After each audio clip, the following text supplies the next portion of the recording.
Hello বন্ধুরা, চলো আজকে তোমাদের একটা গল্প শোনা যাক, জাদুর গল্প। মজার বিষয় হচ্ছে একটা ছিল গাড়ি, সে নাকি কথা বলতে পারে। চলো তাহলে গল্পটা শুরু করা যাক। একটা ছোট্ট ছেলে ছিল, তার নাম ছিল রাহাত। গাড়িকে সে অনেক ভালোবাসতো। খেলনা গাড়ি, সব গাড়ি তার পছন্দ ছিল। একদিন রাহাত তার বাবার সঙ্গে ঘুরতে বের হলো।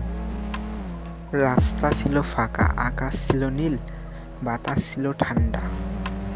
গাড়ি চলতে শুরু করলো। হঠাৎ করে রাহাত দেখলো, কিন্তু তখনই রাহাত দেখতে পায় গাড়ির সামনে দুইটি লাইট জ্বলতেছে। রাহাত ধীরে ধীরে তার বাবাকে বলল, আসলে কি বাবা, আমাদের গাড়িটা কি জাদুর?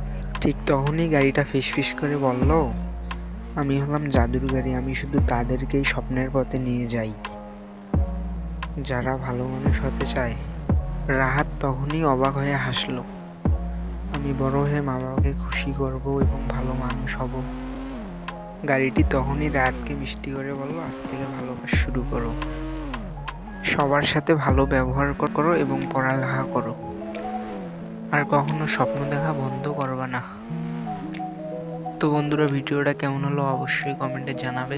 আর নতুন নতুন ভিডিও পেতে চাইলে চ্যানেলটাকে সাবস্ক্রাইব করে পাশেই থাকুন।